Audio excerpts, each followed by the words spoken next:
사랑하는 성도님들, 이제 조금만 있으면 2024년은 역사의 뒤안길로 사라지고 이제 2025년 새해를 우리가 맞게 됩니다. 그런데 참 이 묵은 해를 이제 보내고 새해를 맞는 우리 현실이 참 어느 때보다도 너무나 가슴이 아프고 마음이 무겁습니다. 너무나 혼란한 이 정치 상황, 그리고 또 너무나 어두운 경제적 현실, 그리고 정말 상상도 못했던 지난 주일에 있었던 무한 제주 항공 참사가 참 우리 모두에게 깊은 슬픔과 또 충격을 안겨주었기 때문입니다. 그래서 이러한 상황이 참 2025년 새해를 맞는데 우리 모두에게 어떤 밝은 기대보다는 전망보다는 이 불안과 염려와 근심과 걱정을 하게 만드는 것 같습니다. 그래서 혹자는 한 신문 칼럼을 봤는데 대한민국의 12월은 너무나 잔인하다라는 이런 글을 썼는데 참 너무나 잔인한 현실인 것 같습니다. 그렇게 우리가 이렇게 새해를 맞이하는데, 근데 우리는 성도이지 않습니까? 그러면 성도로서 이 잔인한 현실, 비통한 현실에 사로잡히지 않고 우리가 성도라면 우리는 어떻게 새로운 시작을 잘할 수 있을까 하는 것을 저는 오늘 이 본문을 통해서 우리 성도님들과 한 세 가지 정도 좀 나눠 보고자 합니다. 우리가 읽은 이 빌립보서는 여러분 잘 아시지만 이 사도 바울이 순교하기 한 5, 6년 전에 쓴 편지가 이 빌립보서입니다. 그래서 이 당시 바울의 나이는 한 60세가 좀 넘은 60세에 접어든 한마디로 노사도죠. 그런 노령의 나이였습니다. 뭐 지금이야 60세가 젊은 나이긴 하지만 그러니까 이 당시에는 60세는 거의 이제 고령의 이제 평균 수명 훨씬 넘은 그런 나이였죠. 그런데 이렇게 노사도가 이 빌립보스를 쓰고 있는 이 장소가 어디냐? 여러분 다 아시겠지만 어디서 쓰고 있죠? 이 감옥이란 말이죠. 로마의 깊은 지하 감옥. 그 감옥에서 이 편지를 쓰고 있는 거예요. 그래서 생각해 보면 사도 바울은 한 30년간 정말 복음을 위해서 이방인의 사도로서 이 소아시아와 마게도냐 지역을 정말 불철주야 돌아다니면서요. 복음을 위해서라면 정말 그 모든 고생을 다 감내하고 그렇게 이방인들에게 전도를 해서 교회를 세우고 그런 일들을 해왔던 자가 이 사도 바울이죠. 그래서 이제 60세가 돼가지고 요즘 말로 말하면 은퇴할 나이죠. 이제 은퇴하고 좀 편안한 삶을 누릴 수 있는 그때가 지금 이 바울의 지금의 상황이 아닐까. 근데 참 이게 안타깝게도 그의 마지막은 그런 쉼과 어떤 편안함을 누릴 수 있는 어떤 그런 상태가 아니라 감옥에 있었다는 거예요. 감옥에. 그러니까 평생을 주님을 위해서 살았는데 그가 지금 맞이한 현실은 이 로마의 감옥에서 이제 어떻게 그가 이제 곧 내일 죽을지도 모르고 좀 언제 죽을지 모르는 그런 이런 암울한 잔인한 그런 현실 속에 사도 바울이 있었다라는 거죠. 그런데 우리가 오늘 본문도 보지만 여러분 읽으셨지만 그러한 모든 현실이 꽉꽉 막혀 있고 지금 죽음이 바로 코앞에 있는 이런 암울한 현실인데도 바울은 그런 현실에 사로잡히지 않고 그 모든 것들을 뛰어넘는, 그래서 그의 인생에서 뭔가 더 달려가겠다라고 하는 그런 결의에 찬 이 함성이 오늘 본문에서 들려오더라는 것입니다. 그래서 여러분 오늘 보면 12절을 다시 한번 같이 읽어볼게요. 12절 같이 읽어보겠습니다. 시작. 내가 이미 얻었담도 아니요 온전히 이루었담도 아니라 오직 내가 그리스도 예수께 잡힌 바 된 그것을 잡으려고 어떻게 해요? 이 달려가노라는 거예요. 그러니까 이게 지금 뭐 저와 여러분들 같이 자유의 몸이어서 내가 더 남은 삶을 정말 내가 은퇴하고도 정말 주님을 위해서 나는 끝까지 달려가겠습니다. 복음을 전하겠습니다. 선교하러 나가겠습니다. 뭐 그런 현실이 아니고 지금 완전히 로마에게 모든 것이 다 꽉꽉 막혀서 정말 내일 죽을지 모레 죽을지 모르는 정말 미래가 보장되지 않는 그런 현실 속에 있는데 사도 바울은 이렇게 말하는 거죠. 그러니까 아직 나는 목표를 다 이루지 못했다. 그래서 나는 나의 목표를 위해서 여전히 나는 끝까지 달려가겠다. 이런 결의에 찬 이런 노사도의 외침이 오늘 12절 말씀이라는 거죠. 그래서 저는 어떤 면에서 오늘 우리의 현실이 어쩌면 여러분의 개인적인 현실이 국가적인 현실이 참 너무나 답답하고 암담하고 정말 잔인하고 그런 현실일지라도 오늘 우리가 송구영신을 하면서 오늘 이 사도 바울의 이러한 자세를 통해서 정말 이 도전이 되고 의미가 있는 오늘 이 말씀이 저와 여러분들에게 정말 우리가 송구영신의 자세가 우리에게 어떤 자세가 필요할지 바울을 통해서 한 세 가지를 우리가 함께 살펴보려고 하는데요. 첫 번째는요. 그러니까 우리가 송구영신을 잘 하려면 이것이 분명해야 됩니다. 여러분 뭐가 분명해야 될까요? 삶의 목표입니다. 삶의 목표. 우리의 삶의 목표가 분명해야 된다는 거예요. 왜 그러냐면 여러분 목표가 분명해야 뭐가 나올까요? 삶의 방향이 나옵니다. 방향이 분명해야 우리가 어떻게 살죠? 제대로 달려갈 수 있다 그 소리예요. 그런 점에서 오늘 제가 여러분들께 여쭤보고 싶은 거예요. 뭐냐면 여러분 올 한 해 어떤 분명한 목표를 가지고 여러분 잘 사셨습니까? 여러분의 목표가 무엇이었습니까? 한번 속으로 한번 대답해 보세요. 여러분 그 목표를 위해서 정말 분명한 목표가 있어서 내가 그 목표를 이루기 위해서 여러분 열심히 달려오셨습니까? 그러니까 여러분의 삶을 이끌었던 2024년을 이끌었던 그런 삶의 원동력, 어떤 삶의 목표, 정말 나를 달려가게 만드는 어떤 분명한 방향을 가지고 나아갈 수 있게 만드는 그래서 어떤 고된 삶에서도 그것들을 능히 견디게 만드는 그런 이기게 만드는 그런 목표가 있으셨습니까? 사실 세상 사람들도요. 저마다 이제 새해를 맞고 또 우리가 한 해를 돌아보면서 이거 점검하죠. 내가 잘 살았나? 내가 과연 이 목표를 이루면서 살았나? 이러한 생각들을 돌아보는 시간이 송구영신의 시간일 것입니다. 그래서 대부분의 사람들은 삶의 목표를 뭐에 둘까요? 대부분이 다 돈 아니겠습니까? 그래서 삶의 목적이 돈에 있어서 돈을 많이 벌었으면 내가 그래도 잘 살았다. 그렇게 만족하는 사람도 있을 거예요. 혹은 내가 어떤 성공, 그것이 취업이든지 학업이든지 어떤 성공이 목표일 수 있고요.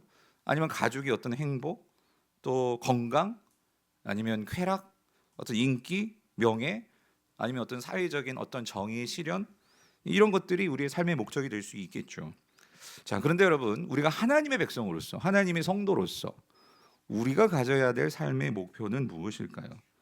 그래서 오늘 바울은요, 이 목표가 분명했다는 것인데 12절을 다시 한번 보면은요, 12절에 사도 바울의 목표가 나오죠. 그의 목표는 뭡니까? 그의 목표는 이거예요.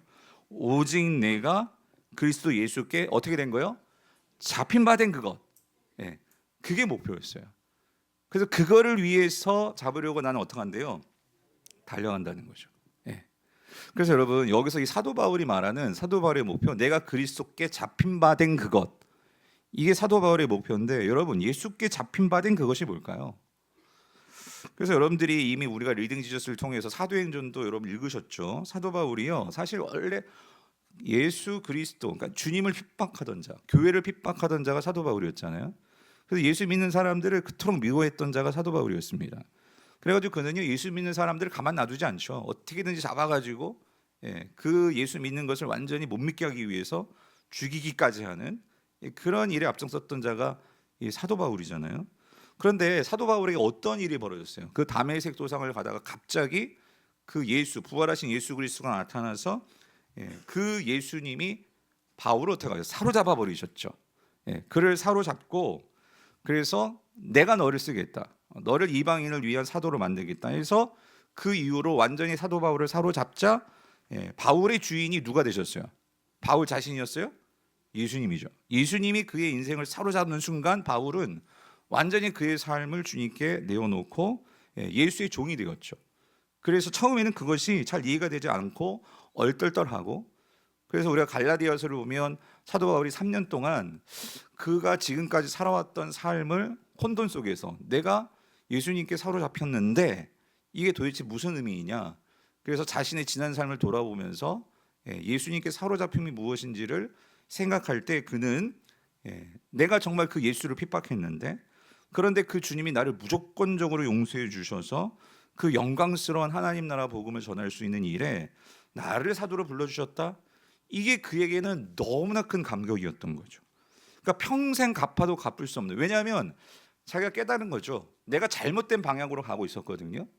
어쩌면 그렇게 갔더라면 나는 어쩌면 정말 영원한 심판을 받을 수밖에 없는 그런 인생으로 끝날 뻔했는데, 예수님이 그 다메섹 도상에서 나타나셔가지고 완전히 나를 사로잡아가지고 정신 못 차리니까 머리를 잡아가지고 완전히 흔들어서 어떻게 해요? 꼬꾸라지게 만드셔가지고 올바른 방향으로 갈 수 있도록, 그 방향으로 갈 수 있도록 나를 구원해 주시고 나를 살려주신 것이 그에게 너무나 그것이 큰 감격이었죠. 그러다 보니까 사도 바울의 이 목표는 뭐예요? 이제는 난 누굴 위해서 살리라? 예수를 위해서 살리라. 나의 인생의 최대 목표는 뭐예요? 나의 인생은 예수 그리스도의 사람으로서 그 예수님을 기쁘시게 하는 삶을 살겠다. 그러니까 이 사도 바울은 그의 인생의 모든 초점과 모든 방향이 예수님께 맞춰지게 되더라, 그 소리죠. 그래서 나의 유일한 달려갈 길, 나의 유일한 표대는 누구예요? 예수 그리스도. 그러니까 이게 분명해진 거죠. 그렇게 되었을 때 그는요, 평생을, 그러니까 모든 것이 예수 그리스도께 맞춰지니까, 그러니까 삶이 단순해졌어요. 그 예수님을 위해서 살게 되죠. 그래서 여러분, 우리가 오늘 읽지 않았지만 빌립보서 3장 10절을 보면은요, 그가 이렇게 고백을 합니다. 내가 그리스도와 그 부활의 권능과 그 고난의 참여함을 알고자 하여 그의 죽으심을 어떻게 해요? 이 본받는다. 이게 무슨 말이죠? 그러니까 이 사도 바울이요, 예수님께 초점을 맞추고 예수님께 모든 것이 삶이 맞춰지니까 그의 인생에서의 그의 삶의 목적은요, 예수가 되고 싶은 거예요. 다시 말하면 내가 예수를 닮고 싶은 거예요. 그러니까 예수를 닮는다는 것은 그분의 삶이 얼마나 나의 삶에 큰 가치인지 그것을 깨닫게 되니까 인생의 분명한 목적이 예수를 닮는 것이 목적이 되더라는 거죠. 그래서 여기 보니까요, 그러니까 예수의 그 부활과 또 예수의 그 십자가의 죽으심, 그 죽으심을 본받아서 그런 마음을 가지니까 사도 바울은요, 참 이분이 놀라운 거예요. 뭐냐면 그 주님의 뭐에 참여함을 알고 싶대요? 고난. 그러니까 내가 살면서 당하는 이 모든 고난조차도 예수님이 나를 위해서 십자가에 달려서 죽으신 그 고난과 연결이 되니까요, 나의 모든 삶의 이 고난조차도 이것을 회피하고 이것이 어렵고 이것이 감당하기 힘든 재앙이요, 핍박이요, 박해요, 그렇게 받아들이는 것이 아니라 내가 그 예수님과 하나가 되어지는, 그러니까 세상 사람들은 이해할 수 없는 거죠. 그 주님을 닮기 위해서라면 나는 이 고난도 달게 받겠습니다 하는 이런 인생이 완전히 바뀌어지는 이러한 삶의 결과를 맞이하게 되더라는 거죠. 그래서 이런 사도 바울이다 보니 여러분, 빌립보서 1장 20절입니다. 같이 한번 읽어볼게요. 시작. 나의 간절한 기대와 소망을 따라 아무 일에든지 부끄러워하지 아니하고 지금도 전과 같이 온전히 담대하여 살든지 죽든지 내 몸에서 그리스도가 존귀하게 되게 하려 하나이요. 아멘. 사랑하는 성도님들, 그러니까 쉽게 말하면 예수에 미친 사람이죠. 그러니까 예수 그리스도가 분명한 삶의 목표로 들어오니까요, 그러니까 내가 살든지 죽든지 내 인생의 분명한 목표가요, 나의 삶을 만들더라는 거예요. 그러니까 지금 사도 바울은요, 감옥에서 지금 사형수로 있어요. 내일 당장이라도 나와 그러면 죽음이에요. 그러면 여러분, 얼마나 그게 정말 사람에게서 피를 말리는 겁니까? 차라리 내일 죽는다 하면 뭐 모르겠어요. 그런데 이게 언제 죽을지, 언제 불리면 그날이 죽음의 날인데, 그러니까 얼마나 이게 불안하고 얼마나 초조하고 얼마나 그것이 힘들겠어요. 근데 사도 바울은 그것을 개의치 않는 거예요. 어떻게 그럴 수 있냐는 거예요. 그것은 나의 간절한 기대와 소망은 오직 예수 그리스도께 사로잡혀 있으니까, 그게 바로 예수님께 잡힌 바 된 그것. 그러니까 예수가 나를 잡아주셨다. 그러니까 예수가 나를 사로잡아 주셔서 현실뿐만 아니라 지난 주일에 말씀드렸죠. 그 영원한 새 예루살렘, 그 새 예루살렘이 내려올 때 나는 그 주님과 함께 왕노릇하며 주님과 함께 할 것에 대한 이 확신을 가지니까 사도 바울에게는 사느냐 죽느냐 그게 중요한 게 아니에요. 섹스피어는 사느냐 죽느냐 이것이 문제라잖아요. 햄릿은 그것을 갖고 고민했지만 성도는요, 사느냐 죽느냐가 그게 문제가 아니고요, 우리의 삶에서는요, 돈을 많이 버느냐 못 버느냐, 대학에 붙느냐 떨어지느냐, 취업을 하느냐 못 하느냐, 세상 사람들은 거기에 목숨 걸죠. 그래서 떨어지면 절망하고, 안 되면 실망하고, 안 되면 나는 2류 인생, 3류 인생, 그렇게 인생이 굳어지는 거죠. 근데 그게 중요한 게 아니고요, 내 인생에 분명한 삶의 목표가 있냐는 거죠. 어떤 목표? 사라지지 않을 분명한 내 삶을 지켜줄 수 있는 그 목표요. 그 목표가 사도 바울에게는 있었다 그 소리예요. 그게 뭐냐면 내 삶을 통해서 누가 존귀하게 되는 거예요? 예수 그리스도가 존귀하게 되는 거. 이 말은 다시 말하면 내가 그리스도가 되고 싶은 거예요. 다시 말하면은요, 내가 예수님처럼 되고 싶은 거죠. 예수님을 닮고 싶은 거죠. 예수님을 사랑하고 예수님을 좋으니까. 그런데 여러분, 이게 왜 우리에게 너무나 중요한 삶의 목표가 되어야 하냐면은요, 예수님께서 이 말씀을 하셨어요. 마태복음 5장 48절에서 이렇게 말씀하셨어요. 산상수훈에서 같이 읽어볼게요. 시작. 그러므로 하늘에 계신 너희 아버지의 온전하신 같이 너희도 어떡하라. 여러분, 이게 저와 여러분들에게 있어서 이거는 우리가 하나님을 아버지로 모시고 사는 성도라면, 그러니까 여러분들이 이 시간 우리가 모두 다 하나님을 향해서 예배를 하고 있잖아요. 여러분이 정말 성도라면 이거는 우리의 궁극적인 삶의 목표라는 거야. 이건 예수님이 여러분들에게 규정해 주신 삶의 목표라는 거예요. 내가 성도라면 빼도 박을 수 없어요. 그러니까 바꿀 수가 없어요. 어떤 것과도 바꿀 수 없는 우리의 분명한 삶의 목표는 뭐가 되어야 되냐면요, 너희 아버지가 누구예요? 하나님 아버지가 온전하신 같이 너희도 어떻게 해야 된다고요? 온전하라 그 소리예요. 예수님께서 말씀하셨어요. 근데 이게 조금 어렵죠. 왜냐하면 온전하라고 하니까, 이게 온전이라는 말은 어떤 완전과도 좀 비슷한 말인데, 여러분 우리가 정말 완전할 수 있나요? 여러분 실수 없이 살 수 있어요? 죄 안 짓고 살 수 있어요? 그런데 예수님은 그렇게 말씀하시죠. 온전하라라고 말씀을 하십니다. 물론 이게 레위기 구약에서는 이게 하나님이 거룩하신 같이 너희도 뭐하라? 거룩하라. 이제 이 말이 신약의 버전은 아버지가 온전한 것 같이 너희도 온전하라. 그래서 여러분, 구약에서는 하나님이 거룩하신 것 같이 우리가 거룩해야 되거든요. 근데 신약에서는 예수님이 온전하신 것 같이, 그러니까 아버지가 온전하신 것 같이 우리도 온전해야 돼요. 그래서 이게 뭔지를 보여주시기 위해서 이 땅에 오신 분이 누구일까요? 예수 그리스도시죠. 그러니까 하나님은 눈에 안 보이세요. 근데 그 하나님의 온전하신가 같이 이 땅을 사신 분이 누구세요? 예수 그리스도시다 그 소리예요. 그래서 사도 바울은 이거를 깨닫고, 우리가 작년 표 성구였습니다. 이거 외우셔야 되는데, 자, 에베소 4장 13절 뭐예요? 우리가 다 하나님의 아들을 믿는 것과 아는 일에 어떻게 해요? 하나가 돼요. 뭐를 이루어? 여기 나오잖아요. 온전한 사람을 이루어. 그러니까 여러분, 온전한 사람이 되려면요, 누구를 알아야 될까요? 하나님의 아들을 알아야 됩니다. 이 하나님의 아들이 누구예요? 예수 그리스도. 그러니까 그 예수 그리스도를 믿으시죠, 여러분? 아멘이십니까? 근데 믿는 것만으로는 안 되고 뭐 해야 돼요? 아는 것까지. 그러니까 안다는 것은 그분과의 관계가 있어야 돼요. 그분과의 관계를 통해서 그것이 하나가 될 때 우리가 온전한 사람이 되는데, 이 말은 다시 말하면, 자, 바울은 이렇게 풀어서 설명해 줘요. 온전한 사람이 되는 게 뭐냐면 결국 그리스도의 장성한 분량이 어떻게 해요? 충만한 데까지 이르는 것. 이게 목표다 그 소리예요. 우리의 목표는, 그러니까 예수 그리스도의 장성한 분량에 충만한 데 이른다는 건 뭐냐면요, 우리가 2024년도에도 우리의 궁극적인 목적은 누구를 닮는 거예요? 예수를 닮는 거였어요. 그러면 2025년에도 우리의 변함없는 삶의 목표는요, 뭐가 돼야 돼요? 예수를 닮는 거예요. 그러면 여러분, 우리는 이걸 생각해 봐야 돼요. 우리가 2024년도에 내가 적어도, 여러분이 생각할 때 적어도 내가 이것만큼은 예수를 좀 닮은 것 같다, 있으십니까? 그게 있어야 된다 그 소리입니다.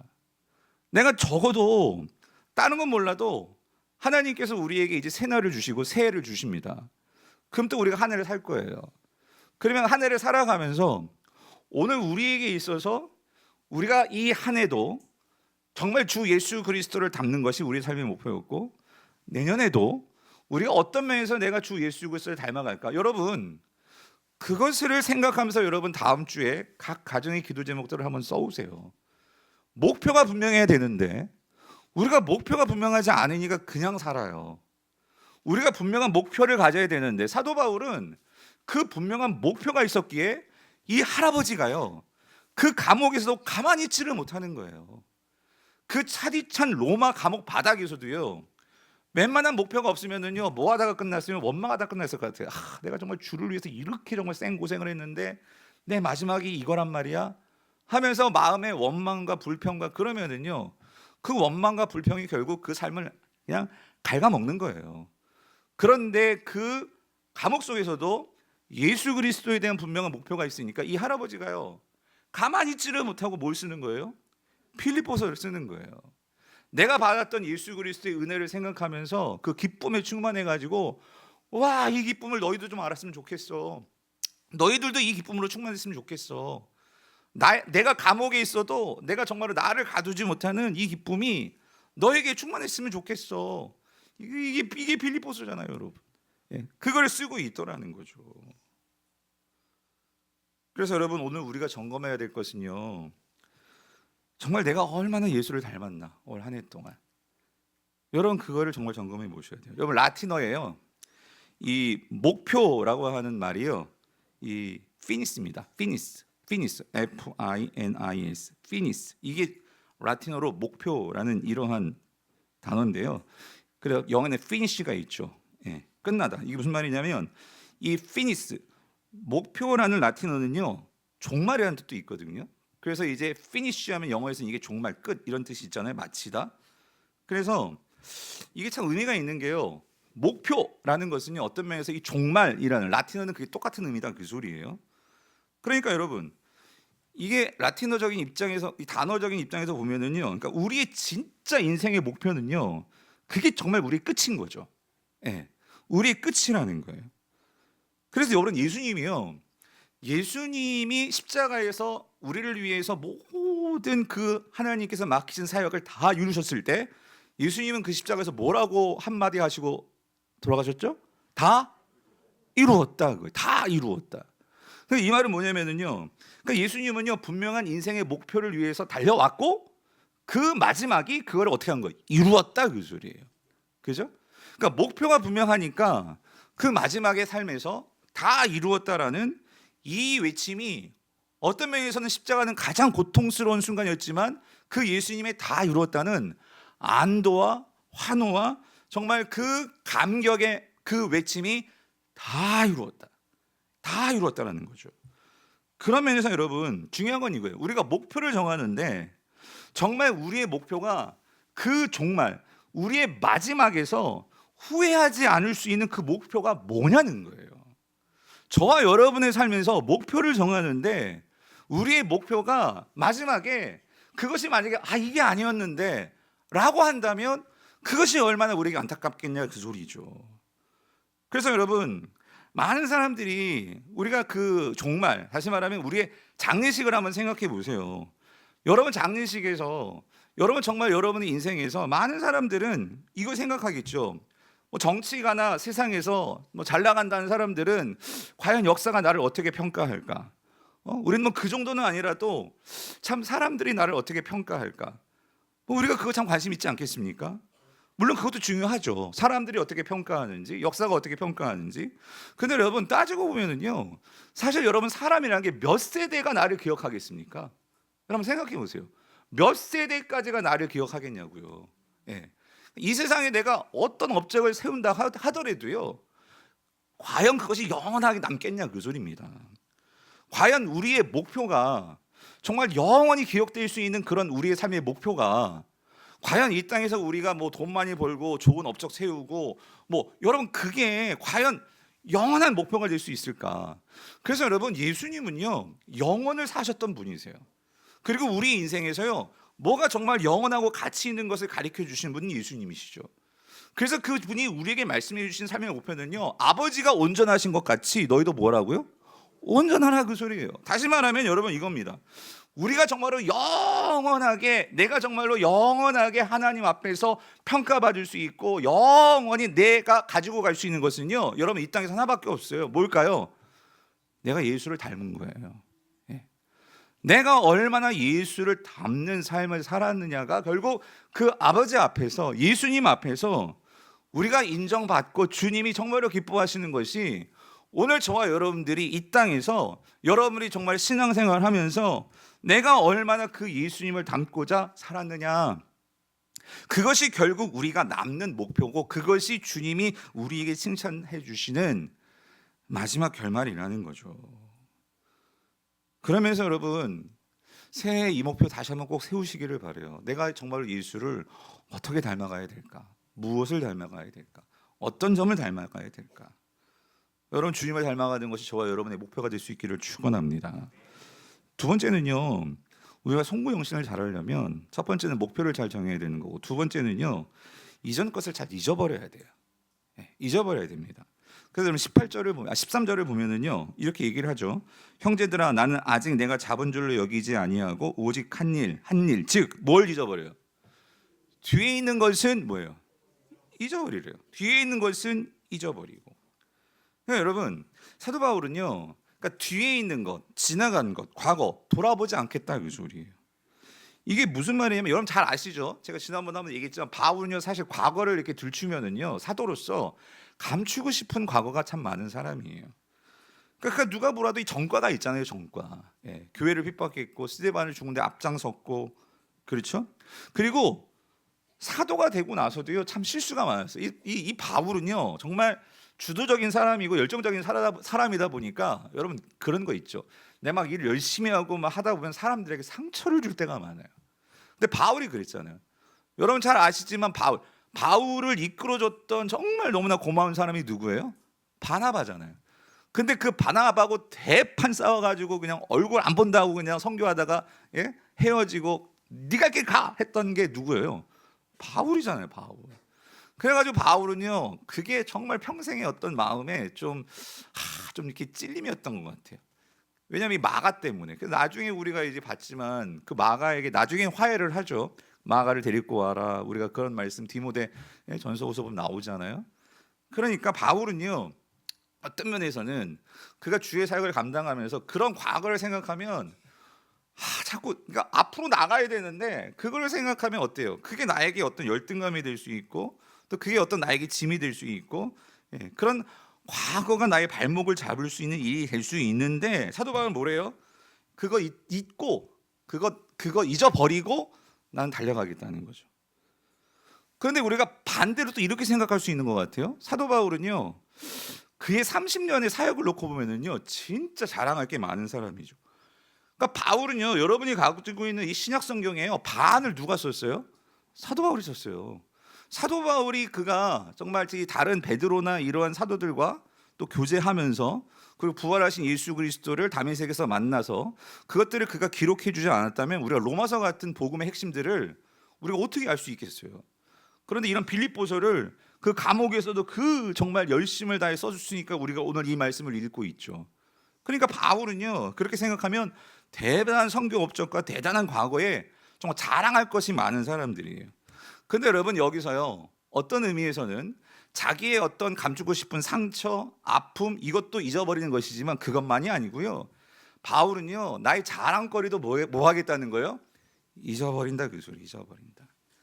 나의 과거를 가지고 사람들에게 나팔 불고 나 이런 사람이야, 나 이런 일했어, 나 교회도 세웠고 나 헌금도 많이 했고 나 봉사도 많이 했고, 그거 다 잊어버린다 그 소리예요. 왜요? 과거에 사로잡히면 여러분, 내가 앞으로 나가는 것이 아니라요, 그 과거를 가지고 결국 나를 드러내고 내가 사로잡히든지 아니면 나를 드러내면서 나아가지 못하고 교만해지든지, 여러분 그게 뭐예요? 그게 과거입니다. 과거. 저는 우리 강북우리의 성도님 여러분들께 우리가 새해를 맞이하면서요, 정말 이 두 가지를 잘 하셨으면 좋겠어요. 여러분들 중에 혹시 내가 정말 어떤 상처가 있으세요? 아픔이 있으세요? 정말 지우고 싶은 그런 과거가 있으세요? 사단은요, 항상 그거 갖고 여러분을 깐족깐족거리면서 너 그거밖에 안 되잖아, 너 그렇잖아 하면서 항상 우리를 정죄할 거예요. 혹은 여러분, 내가 정말 주를 위해서 잘한 것들이 있습니까? 여러분 잘하신 거예요. 그런데 그걸 가지고 왜 남들이 나를 알아주지 않지? 왜 목사님이 알아주지 않지? 왜 장로님이 알아주지 않지? 왜 권사님이 알아주지 않지? 그러면서 여러분 그거 갖고 여러분 매달리면은요, 여러분 그것이 오히려 여러분에게 상처가 되고 여러분 마음 가운데요, 그것 때문에 여러분 앞으로 나아가지 못합니다. 실패했던 거든지 상처든지 아니면 내가 정말 자랑할 것이든지, 여러분 그거는 다 내려놓고 새해를 맞이하시는 저와 여러분 되시길 정말 축원합니다. 그래야지만 여러분 달려갈 수 있다 그 소리예요. 달려갈 수 있다. 그 제가 공부했던 탈봇 신학교에 그 실천 신학 교수였던 닐 앤더슨이라는 이 교수님이 쓰신 내가 누구인지 이제 알았습니다라는 책이 있어요. 이 밑에도 있는데요, 그 부분이 그 책에 보면 이런 내용이 나와요. 어떤 부부 선교사가 있었는데 선교사가 이제 지망하는, 그런 어떤 젊은 부부가 있었는데 이 아내가 선교사 교육을 받다가 안타깝게도 성폭행을 당한 거예요. 그래가지고 그가 살고 있는 집에서 그런 정말 나쁜 일을 당하니까 이 집에 들어갈 수가 없는 거예요. 그래가지고 이제 이사를 하게 돼서 이사를 하고 좀 시간이 지나면 그것이 좀 회복이 될까 싶었는데 이게 회복이 안 되는 거예요. 계속 그 나쁜 기억이 자꾸 나니까. 그래가지고 이 이제 그 여자분이 이제 이 교수님을 찾아온 거예요. 찾아와가지고 상담을 요청한 거죠. 그 여자분이 이랬대요. 하나님은 모든 그를 사랑하는 자들에게 합력하여 선을 이루게 하신다고 약속하셨는데 왜 나에게 이와 같은 일이 일어나게 하셨습니까? 이게 교수님께 따지는 거죠. 어떤 면에서는 나는 도무지 견딜 수가 없습니다. 내가 선교사로서 헌신하려고 하는데 왜 하나님이 이런 일을 용납하신 것입니까? 라고 이제 그렇게 교수님께 그 아픈 마음을 이렇게 토로하는 거죠. 근데 교수님이 이렇게 말을 했어요. 잠깐만요. 하나님이 당신에게 허락하신 것이 아닙니다. 당신은 피해를 본 것입니다. 세상에 살다 보면 피해를 당하는 때가 있지 않습니까? 그러나 하나님은 그런 피해를 통해서도 당신을 성숙한 사람으로 만들고 선을 이루게 하신다는 것을 믿어야 됩니다. 그러자니 그녀가 말하는 거예요. 교수님, 도무지 그런 것이 믿어지지 않고 계속 갈등만 일어나니 어떻게 합니까? 교수님이 말을 해요. 자, 그러면 다시 한번 이야기합시다. 당신이 성폭행을 당해도 신분이 바뀐 것이 아니지 않습니까? 당신이 성폭행을 당했다고 해서 사랑받는 하나님의 자녀라는 신분이 날아가 버렸습니까? 아니지 않습니까? 신분은 그대로 남아있지 않습니까? 그러므로 이제 당신이 선택하기 나름입니다. 평생 나는 성폭행 당한 희생자다 하는 것만 늘 생각하면서 살든지 아니면 그것을 아예 잊어버리고 나는 사랑받는 하나님의 자녀다 하고 고백하면서 살든지 둘 중에 하나를 선택하십시오. 그래야만 당신은 좌로 가든 우로 가든 될 것입니다. 사랑하는 성도님들, 그러니까 우리의 인생에서요, 여러분, 이 과거를요, 여러분, 주님은요, 여러분이 어떤 모습, 어떤 상황이든지 주님은 예수 그리스도가 여러분 안에 있기에 여러분을 뭐로 삼아 주셨어요? 내 뭐예요? 자녀예요. 내 사랑하는 아들이고 내 사랑하는 딸이에요. 그럼 우리는 그걸 믿고 이전에 어떤 상처든지 아픔이든지 여러분 그것들은 잊고 어떻게 해야 돼요? 그 자녀의 신분은 우리는 앞으로 나가야 된단 말이에요. 그럼 아멘이십니까? 그럴 때 우리는 달려갈 수 있는 거죠. 새로운 새해를 맞이할 수 있는 거고 새해를 이룰 수 있는 거죠. 오늘 저 여러분들이 그러한 새로움으로 나갈 수 있는 저 여러분들 되시길 축원합니다. 마지막으로 세 번째, 우리가 송구영신을 잘 하려면요, 여러분 현실에 안주하면 안 돼요. 이게 무슨 말이냐면 오늘 보면 12절에 보면요 이렇게 말을 하죠. 내가 뭐래요? 이미 얻었다 함도 아니요. 또 뭐예요? 온전히 이루었다 함도 아니라. 그죠? 13절은 이렇게 얘기하죠. 형제들아 나는 아직 내가 잡은 줄로 어떻게 해요? 여기지 아니한다. 이 말은요. 근데 여러분 생각해 보세요. 여기서 바울이 얻었다, 이루었다 하는 것은 뭐냐면요. 바울에게는요. 뭘 얻고 뭘 이루고 싶을까요? 뭘 잡고 싶을까요? 그건 오직 예수 그리스도예요. 그러니까 그는요 평생 예수 그리스도를 아는 것이 삶의 목적이었어요. 그러면 여러분 사실 사도 바울만큼 예수를 잘 아는 사람이 있을까요? 없을까요? 없죠. 여러분 사도 바울이 얼마나 예수님을 많이 알겠습니까? 그런데 그는요 뭐라고 얘기해요? 그거에 만족하지 않고 나는 어떻대요? 나는 계속해서 나는 그 예수를 다 알고 있는 게 아니라는 거예요. 나는 더 예수님을 알아야만 한다는 거예요. 나는 더 예수님을 알고 싶다라는 거예요. 그 예수님을 향해서 나는 계속해서 달려가겠다 그 소리예요.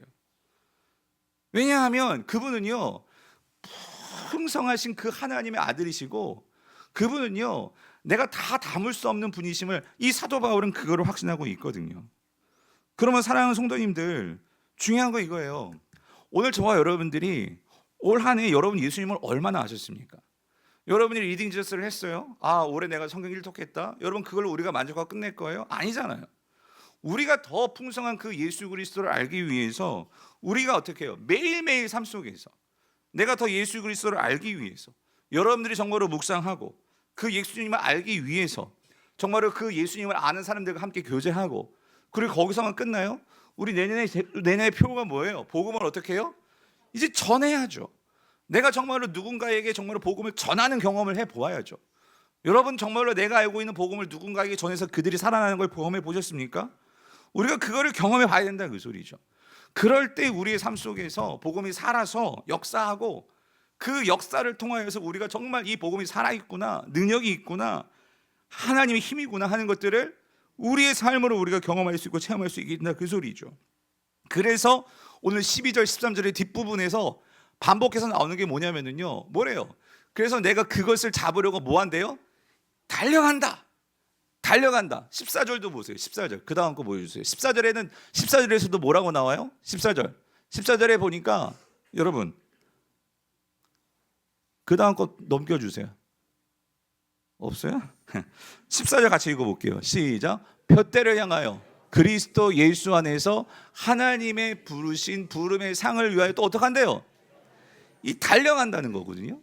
여러분 이 달려간다는 이 헬라어가 디오콘인데요. 이거는요 쫓아가는 거예요. 쫓아가는 거. 내가 기필코 잡기 위해서 쫓아가는 거예요. 그러니까 사도 바울이 예수님 믿는 사람들 맨 처음에는 예수 안 믿을 때 그 예수 믿는 사람들 어떻게 해요? 잡아 죽이려고 어떻게 했어요? 기어코 쫓아갔단 말이에요. 사랑하는 성도님들, 여러분 예수를요 쫓아가셔야 돼요. 그냥 예수님이 따라오는 게 아니에요. 여러분이 쫓아가셔야 된단 말이에요. 여러분 제가 한 가지 오늘 정말 여러분께 정말 말씀드리고 싶은 건 뭐냐면은 부탁드리고 싶은 거, 우리 중직자 여러분, 여러분들 정말 주님을 더 쫓아가셔야 돼요. 내가 지금 알고 있는 것에 머물러서는 안 되고요. 여러분 새해에는요, 여러분이 조금 더 여러분들이 주일 예배 나오십니까? 그럼 더 쫓아나가서 그게 수요 예배든 금요 성령 집회든 여러분들이 더 주님 앞에 쫓아가는 달려가는 그런 삶을 살 수 있는 중직자 되시기를 정말로 축원합니다. 정말 우리 교회 중직자들이 어느 교회 내놔도 정말 우리 장로님, 우리 권사님, 우리 집사님 정말로 그렇게 말할 수 있는 정말 그런 중직자들이 저와 여러분 되시기를 정말로 축원합니다. 여러분 정말 주님 앞에서요 사도 바울, 아니 제가 왜 그런, 저도 그렇고 여러분들 우리 새해에는요 진짜 더 쫓아가는 삶.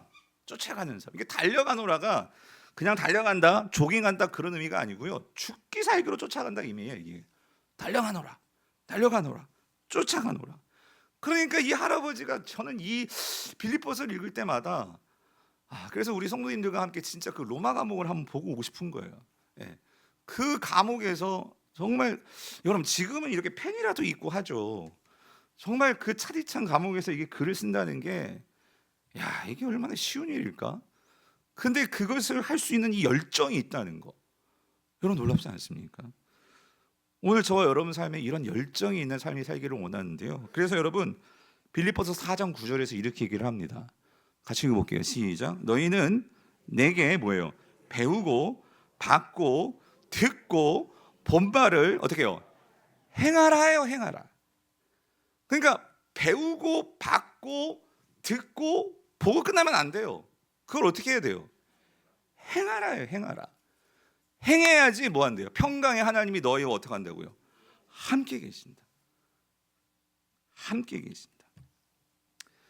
사랑하는 성도님들, 여러분 이런 점에서 여러분 한번 정말 솔직히 우리가 하나님을 정말 1년 동안 우리가 성도로 부름 받았잖아요. 내가 얼마나 주님을 쫓기 위해서 애썼는가.